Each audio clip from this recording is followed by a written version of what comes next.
Can everybody see me and hear me? I hope so. Please send me a chat message if you can see me. Oh, I see two people up there. How's it going? Ooh, there's a little bit of light here, but see if I can move back a little bit. So today we're going to talk about walking bass lines and chord melody. So let me play you something to start. So I'll do a little walking bass line, like on. Let's do it on rhythm changes for now.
Okay, everybody.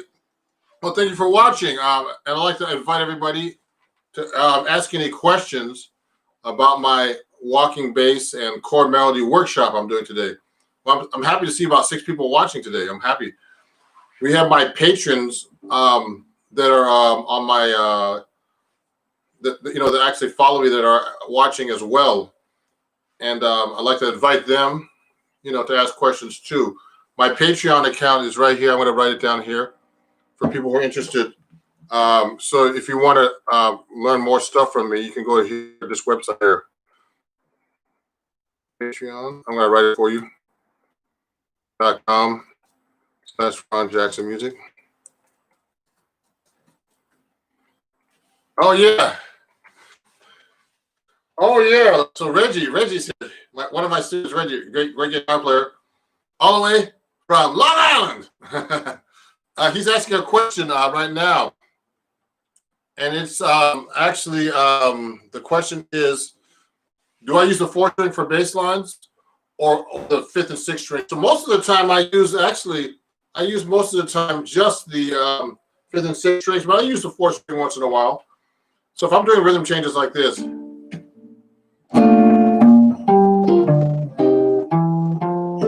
Now to use the 4th string sounds really thin, but I can do it.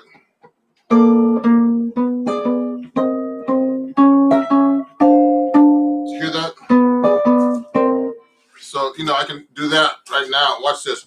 And also, so it's rare that I use it though. And it's funny because I play 7th string. I want to play 7th string for you guys a little bit so you can see. But when I start using the 4th string, it gets kind of thin.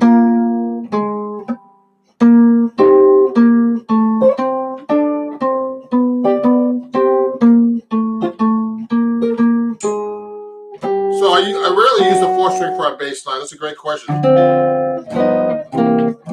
Now, people are wondering how you construct bass lines. So, actually, I started doing on my TikTok, which is at Ron Jackson Music. I started doing like a video that I haven't posted yet about how you start doing bass lines. The most important thing about a walking bass line in jazz is that you keep just a steady beat on on 4 and emphasize the 2 and 4. So it's like you gotta keep that going all the time. Now and then you gotta do. Of course, you gotta have to fill it with a comp. Okay, so I'm going like this. Let me turn this way so you can see better. So I'm on the 5th fret. Oh, the 6th fret of a B flat chord. You could just do a B flat dominant if you're playing along, and just try to keep a steady beat. So if you take a blues, so all I'm doing is quarter notes and holding the chord for holding the chord for 1 beat or 1 measure. Sorry, 4 beats. It's early for me. That's hard to even do. You notice how I emphasize the 2 and 4 at the same time?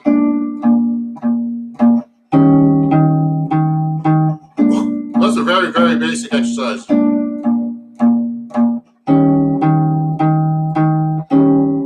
just doing 1, 4, 5 blues. You should be able to do that with just quarter notes.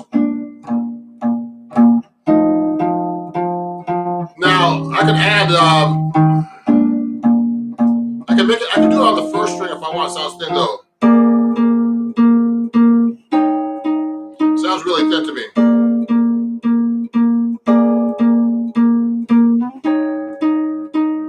So that's a good way to start. You should try that right now while I'm doing the workshop. But the next thing to do is actually do something like do root 5th, 2 beats each. You notice how I don't hold that chord as long now, like that. Notice I'm going to the 5th from the E flat to the 6th string.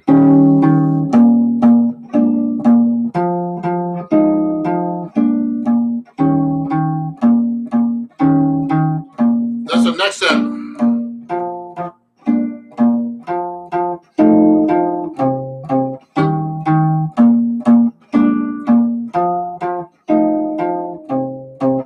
See how I'm doing that? You should be able to do that. That's very, very basic for a bass line. And the hard part is doing the comping on top. Now, if there's any questions, I don't know if you guys know how to do this on YouTube, but send me a chat, just like Reggie did, about if you have any questions about this. We're going to go into Chord Melody soon. Okay. Oh, Jake Mens, when walking, do you target certain notes? I'm decent at basic walking bass lines, but when it comes moving up and down in steps, I find yourself using certain inversions, etc. Well, yeah, you know what, Jake, sorry. What happens is I'm using a bunch. When I start doing walking bass lines, I do a lot of combinations. I mean, there's different things. So I'm starting with the root 5th, but then if I'm doing like a walking bass line on a blues, for example, in B flat, I'm actually doing a combination of things. Approach notes. So bass note, approach from the bottom, then approach. I'm doing approach from the bottom. Then I'm gonna do a 2-5, I guess.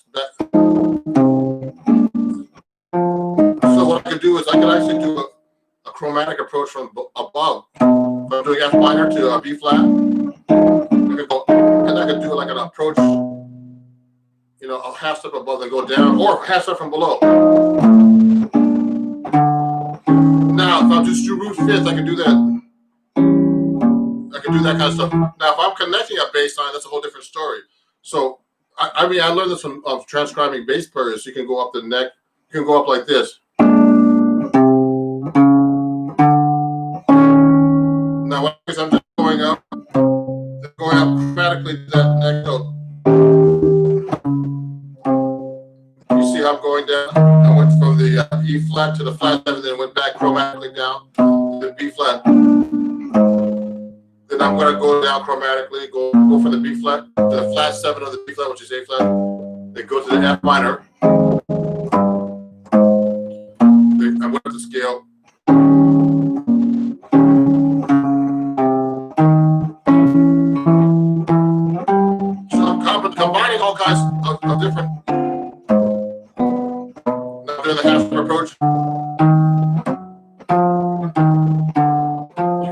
could do things like this too. You could do like an inversion, like you said in there, actually, Jake. Yeah, yes, exactly. And you could go chromatic. Watch. You could do that. You could do the chromatic, and then do up a half step. It's whatever you could actually think of to find. Sorry.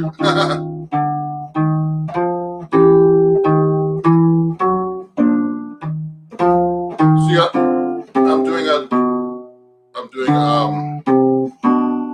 I'm actually doing the inversion with the bass line.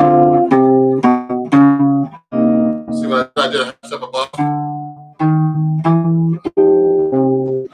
Now I combine fifth.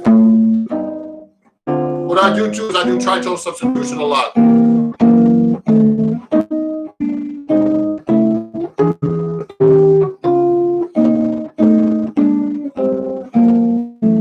Now, another thing you can start trying to do actually is do what I just did was, oh yeah, man. So Jake asked another question. Great, man. If anybody has any questions, be like Jake and send some questions. Sounds great, man. Yeah, the tritone subs helped me with chromatic comping. Yeah, that's it. So we're just doing, when you start doing chord changes that are more complicated. Federico. Oh yeah. So do you play the chord over the first beat? You don't have to, Federico. You could just go. Now, the hard part is doing a bass line with different comping rhythms. So if you're doing a basic comping rhythm, is a Charleston like this. It's like Charleston. Charleston. So it's like 1, 2, 3, 4. 1, 2. So it's on the first beat and then and of 2.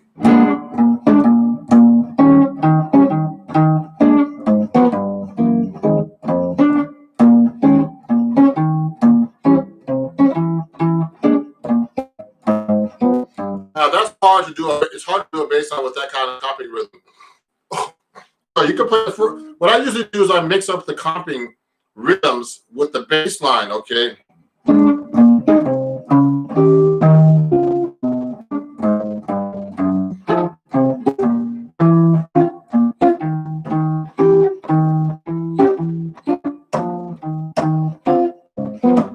Oh man, that's hard to do.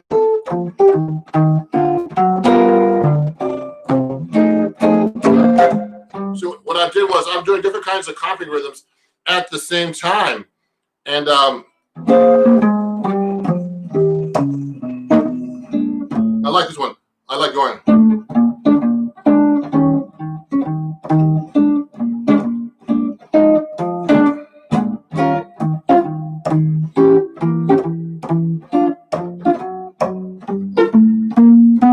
So you don't have to particularly play on the beat every time, but you can actually do different Charleston rhythms like that, syncopated rhythms. You can hold the chord too. It depends on the style you're playing too. We're just playing jazz right now. So there's different things you can actually do in what you call in your comping and your bass line. What does Chell say? Is there a specific pattern you when you add the chords, or does it depend? Yeah. So what's happening is when I add the chords, I mean the easiest pattern for in the beginning, if you're learning how to play a bass line, is actually it's just playing just a whole note for now or half note. So you get used to it, or whole notes. You can actually combine different things. You can go 1, 2, 3, 4, 1, 2, 3, 2, 3, 1, 2, 3, 4, 1, 2, 3, 4. Okay. So you can do half notes. 1, 2, 3, 4, 1, 3, 4. Now, we didn't talk about this, but I'm using hybrid picking, which is I'm using my pick and then I'm using my fingers on my picking hand, if you're left-handed or right-handed. Okay. So, and you can play with your fingers. You're gonna have to do something. You can't just use your pick. I don't think. I could try. I can do it with just my pick, but harder. Only pick now.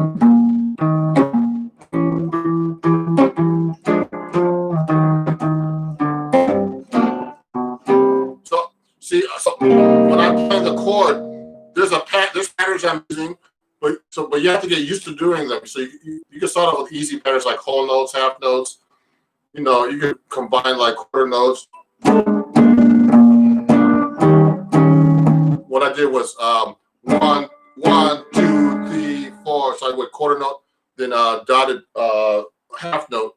2, 3, 4, 1, 2, 3, 4, 1, 2, 3, 4. You know, just do the bass line.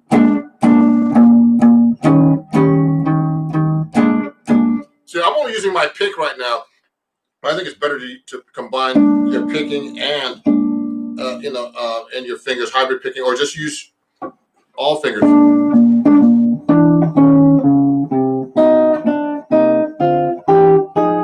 Now, what I'm doing too is like, so I'm not only doing bass lines, I'm also doing passing chords.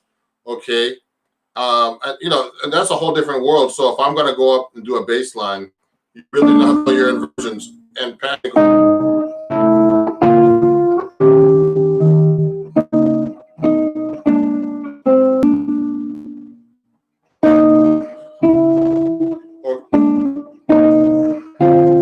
Or going chromatic.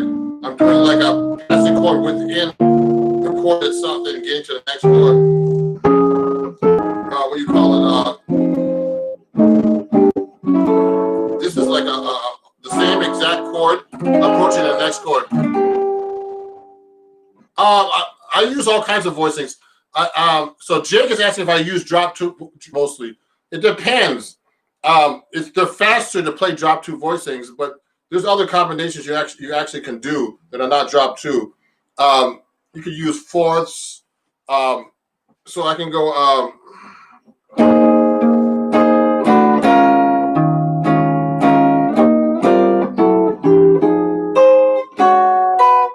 You know.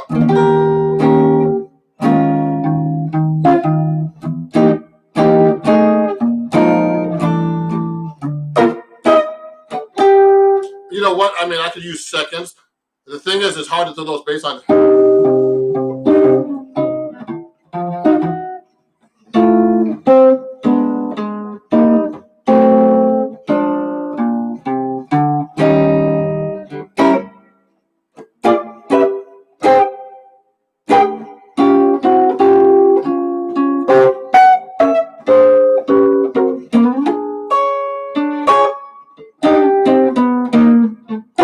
Actually, I love Bill Evans's playing. Actually, do you learn? Oh, wait a second, Jake. I like Jake. He asks a lot of questions. Was going to ask you that too. Learn those. Have you been through melodic minor and other harmonies though? Oh yes, of course. Now, I mean, this is not a harmony workshop, but if you have questions about melodic minor, you definitely have to know your melodic minor modes as and your harmonic minor for the advanced jazz scales. Okay, so if you're playing over, so Jake had a great question. And if you're playing over, let's say you're playing over a B flat altered. You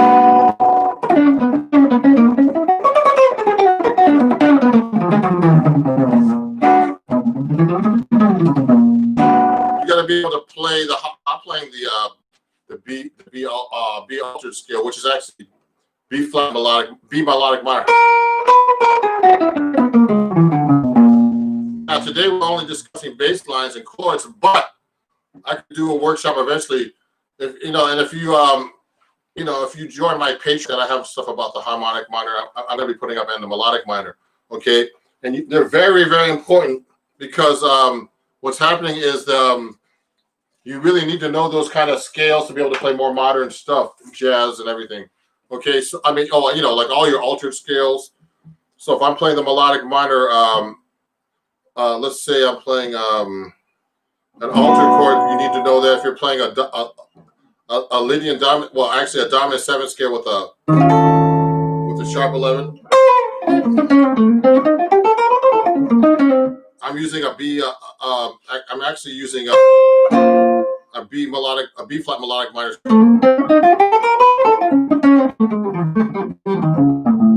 Okay, etc. Hold on. And also, harmonic minor is very important too in jazz playing.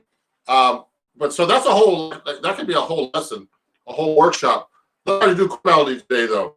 So anybody, oh yeah, I'll be there for that. Thanks. I know the scales. I mean, with those stacked fourth, particularly, have you built those stacked fourths from melodic minor and oh, and harmonic minor? Yeah, sure.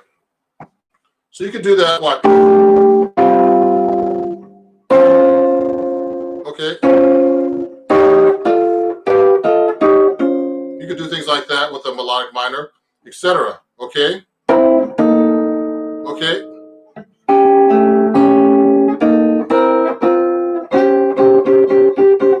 Okay.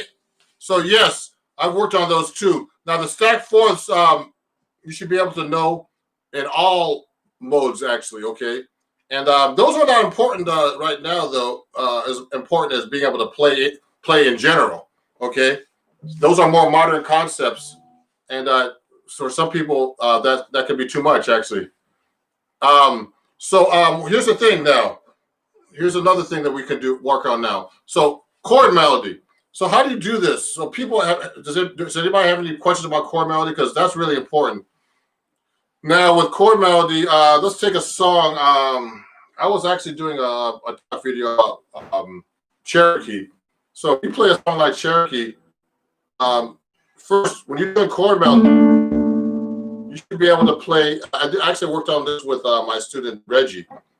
Okay, Reggie Hagee, who sent a message earlier.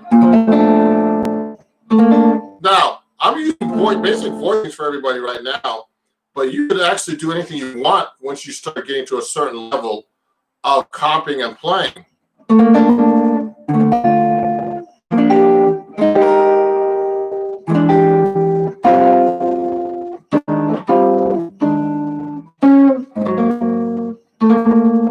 So I mean, I'm doing second, all that kind of fancy stuff, but you should be able to play basic inversions. So if I'm playing a song like Cherokee, I'll go.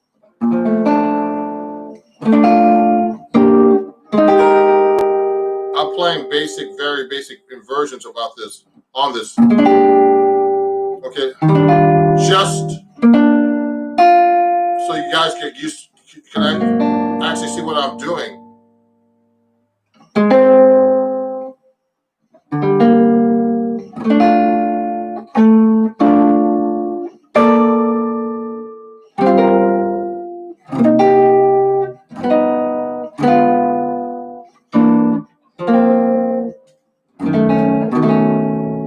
So now I can do more fancy stuff.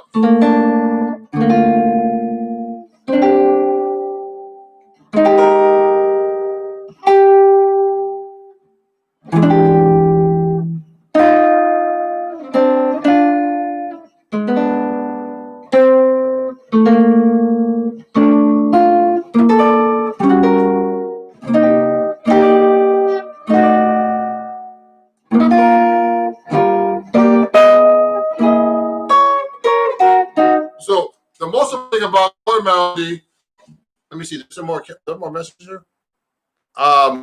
Most important thing about chord melody is knowing your chord scale relationship. Okay, and so your chord scale relationships are very important. Okay, so I'm playing a song like Cherokee. If you want to look that up in your real book, if you're watching this, is to be able to know what note you're playing against the chord, because then you can voice your chord under that. So if I'm playing Cherokee, the first note's a D. So I know that's a third. Okay, so if I'm playing, but you got to know where that is on your B flat chords, on a B flat chord. So you can play that so many different ways on a B flat. Now remember, when you're doing chord melody, you could do a basic arrangement of the chord. Oh yeah. Oh yeah, someone want me to mention that I have this book. You want to get a copy of this? It's called. You can't really see it's backwards, but it's called Chords at Your Fingertips. I read for Acoustic Guitar Magazine, and there's some great exercises here where we do different things. Jake, if you're interested in this book too, it's a great book. There's some great players in here that have written some stuff. There's different subjects, breaking down, suspended harmony, drop two chord changes, all about the bass, which I've written about. Sorry, that's something else. pass it on, jazz bass lines. The jazz bass lines is in this book actually too, if you want to get it. Okay, it's by acoustic guitar. It's called Chords at Your Fingertips by Hal Leonard. Okay, and also, horizontal harmonies. Adam Levy, who's a great guitar player. Melodic lines expressed through chord changes. Shape shifting, playing chords from the minor pentatonic scales. Okay, there's some great stuff in this book. If you want to get into more chords, okay, you could get that at my shop on my website. And if you want to get more into chords and all the bass line stuff, okay, it's a really great book. So it's Chords at Your Fingertips. I have another book coming out on acoustic guitar. It's Modal Skill Mastery. That's one of the books. Now, so Chord Melody. So the Chord Melody is very important because, oh, you're welcome. So Chord Melody is very important because, so I do a lot of solo guitar stuff, and particularly if you have any questions about this guitar, let me know. This is an Eastman, and you can find that on my Amazon store, which I'll talk to you about a little bit in a minute. Let me get my other guitar, because I do 7-string guitar. Some of you guys see me playing the 7-string right here. So the 7-string adds a whole new world to the bass line if you want to get into bass lines and stuff. So sometimes I mostly 7-string, so sometimes when you want to get to the chord melody stuff, this is the stuff.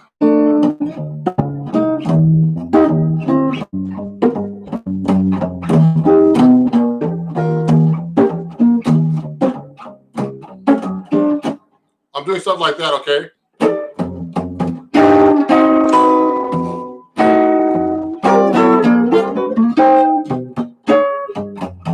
So if I'm doing a song like Cherokee, the 7-string adds a lot more fullness to the song.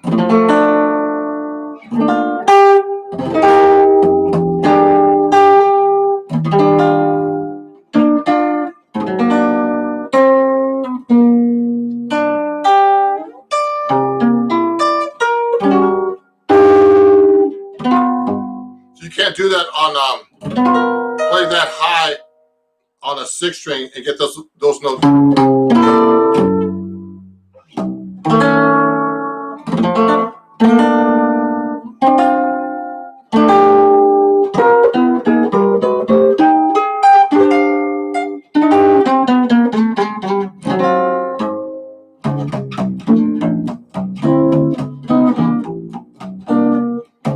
So the thing is, what's really cool is with the 7-string, you get all the cool basses.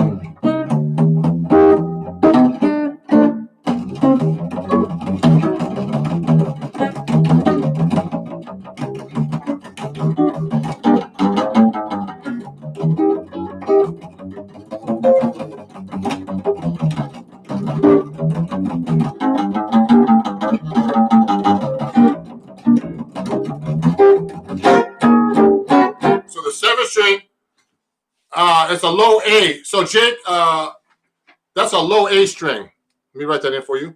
Low A. So I studied with a great guitar player named out here in New York called Bucky Pizzarelli, and he got me to playing the 7-string. So I tuned the 7-string. When I first started playing the 7-string about 7-8 years ago, Bucky said to me, unfortunately, Bucky passed away from COVID right at the beginning of the epidemic with his wife. They both died of COVID, unfortunately. But anyway, this is a low A. Okay. Now, jazz guys play a low A. Okay. Because Bucky, the guy that Bucky studied with was a guy named George Van Epps. Now, Jake was asking about these fancy chords. This is the guy who wrote all of these great books. Van Epps, he was the monster of the chords. And Bucky was all into these harmonic mechanisms for the guitar. So George Van Epps is the guy, if you want to get into your chords, guys. And he's the guy who played 7-string guitar too. So I'm trying to pass it on. If you're interested in learning 7-string guitar, go to my Patreon and join that so you can actually get some 7-string lessons. Okay, because I want people to learn 7-string because it's not done much in jazz. Only a handful of us, about 10 of us in the world do that. Okay, and also, so we tune it to a low A. The rock guys like Steve Vai and those great guitar players, monster guitar players like Steve Vai, they play with a low B. And in Brazilian music, they use a low C. So, we get the lowest of them.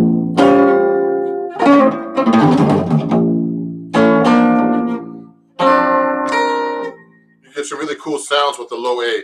So I really love that aspect of it. So if you're doing solo guitar, this is like the best instrument for solo guitar work and chord melody stuff. You can get.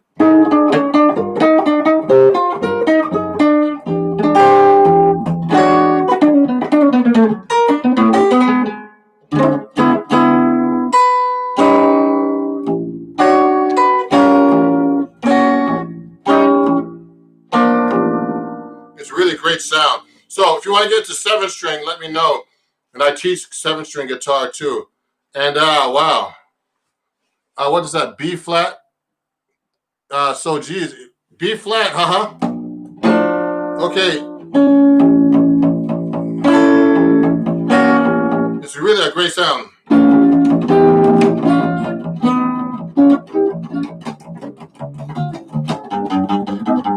You can get really cool sound.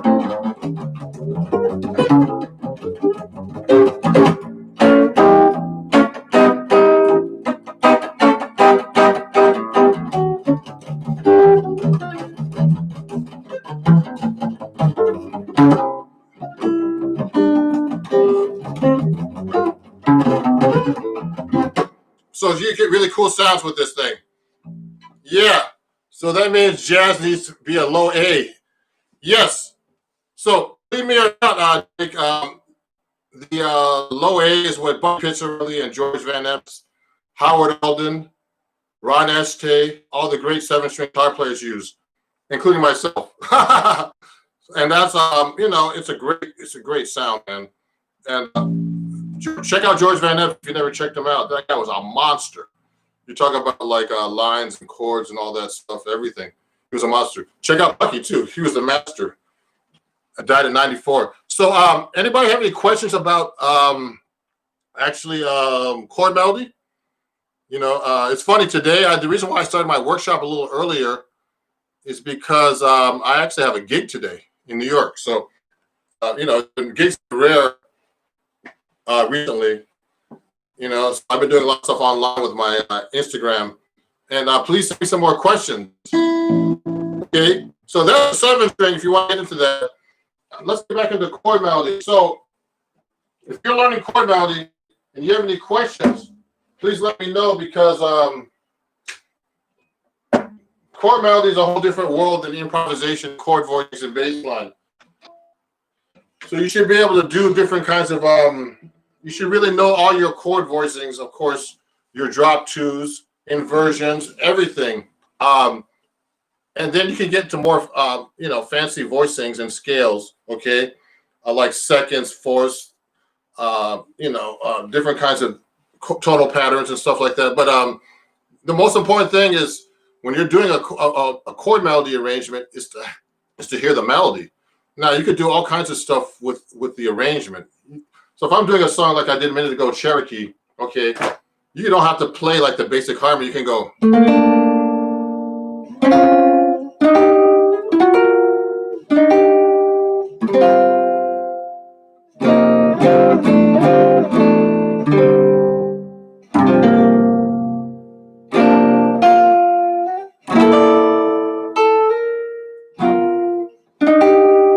See what I did? I just mixed up all kinds of different little weird, chordal harmony and seconds and fourths and dissonances and all kinds of stuff.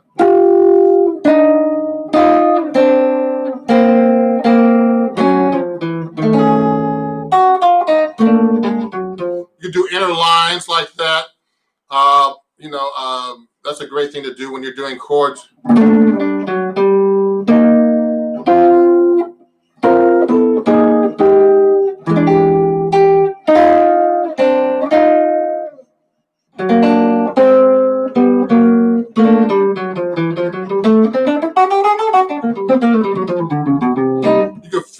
between the chords, etc. You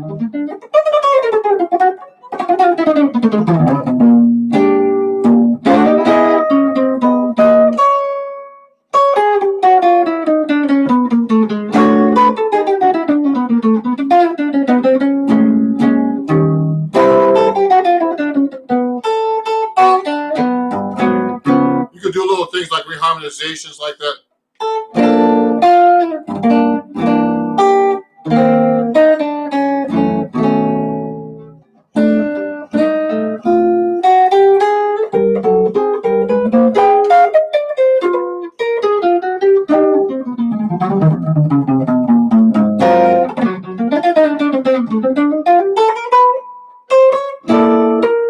So what I did was, when I'm doing solo guitar, Jake, Jake, man, you have a lot of questions. I like this guy. Anybody else has questions? So, do you play just the chord scales for the fills? No, I'm doing line. Most of the time, actually, when I'm actually filling, just so you guys know, when I'm doing fills in general, they're based on chord scales, but they're actually mostly lines I know. So when I'm filling and doing different kinds of lines, I'm not playing scales really. But scales are what I teach everybody how to play scales in the beginning, because you have to know your scales. So if I'm doing like,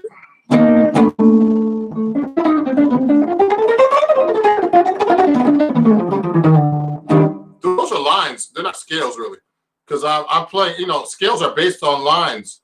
So no, lines are based on scales, excuse me.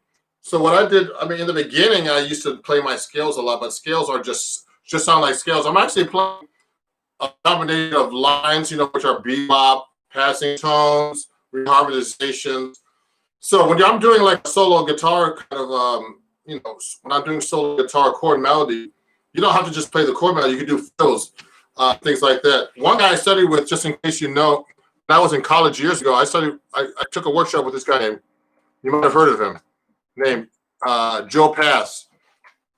Joe Pass, man, was a monster for that stuff. He had a few records out.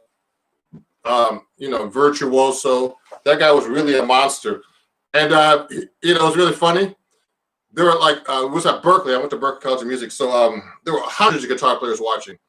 And oh yeah, okay, yes. So Federico, I saw Joe. So anyway, Joe Pass. There was a guy like you, Jake, in the class. He was asking like, Joe Pass, hey, could you play giant steps and all kinds of stuff? And he was like, I'm not here to prove anything, man. That's what he said. It was so funny, man. He was like, but he was a monster. He didn't have anything to prove. He played and he talked about it. He said that there were some guitar players in the room that must be good, because if there's 100 guitar players, there's got to be at least one or two guitar players who are good. He was a really interesting guy. But anyway, Joe Pass was a monster. So I took a class with him, and some of my concepts would come from him for solo guitar playing. But Federico, what's your strategy to recommend start to do chord melody? So anyway, here's the thing. So when you want to do chord melody in the beginning, you have to, like I told you in the beginning, you have to start knowing your what's the word? You still have to you have to know your notes according to what the chords are. Okay, so you have to know chord scale relationships and know what the melody note is against the chords. So when I was doing Cherokee, or any song that you look in the real book, or any song that you're learning, you have to know what the note you're playing against the chord is. Playing Cherokee, I know that D is the third of the B flat, but you have to know where the third is on the chord, so you have to know your inversion.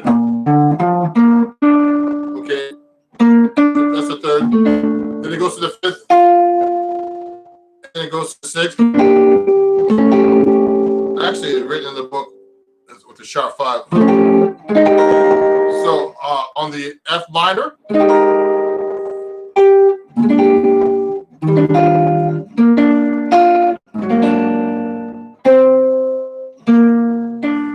gotta plug my Wi-Fi in. Hold on one second, guys.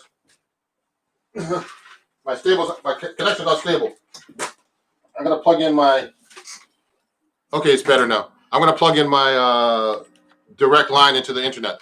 Okay, so you got to know the chord melody, chord scale relationship, and then you got to know your inversions of the chord. So if I'm playing another song, like a good example is this song called Love Walked In. So Love Walked In goes in the key of F. It starts with the third on the F chord. Then just goes up from the fifth to the 7. That's Love Walked In. I'm playing Love Walked In so you guys know. Walked In. That's the jazz standard. So that song basically just does triads in the melody. So you have to know your inversions. So the melody goes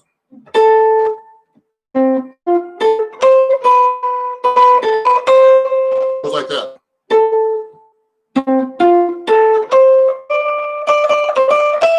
So I'm gonna play that. I'm just gonna go. The easiest thing for me to do is just go triads.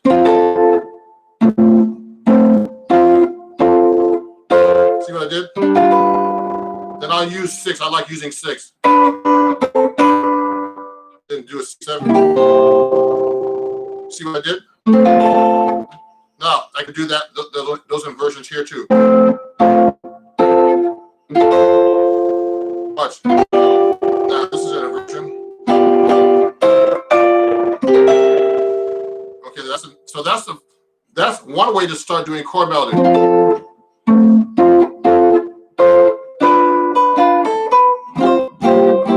See what I did?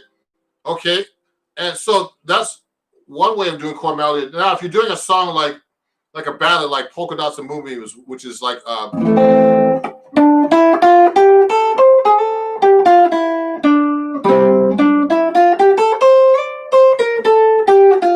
that melody is it's a ballad, okay, and that melody plays a scale through the chords. So you could actually use chord scales or thirds. I like using thirds to start out. See what I did? I just did thirds there. You could do 6. 6 is another easy way to play chord melody. This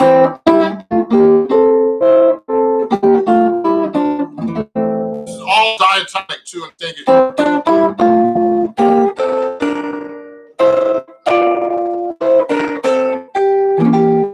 That's a good way to start the chord melody stuff, okay? Being able to play within the scale diatonically. You have to really know your chords and your chord scale relationships, okay? Chords and scale relationships. Okay?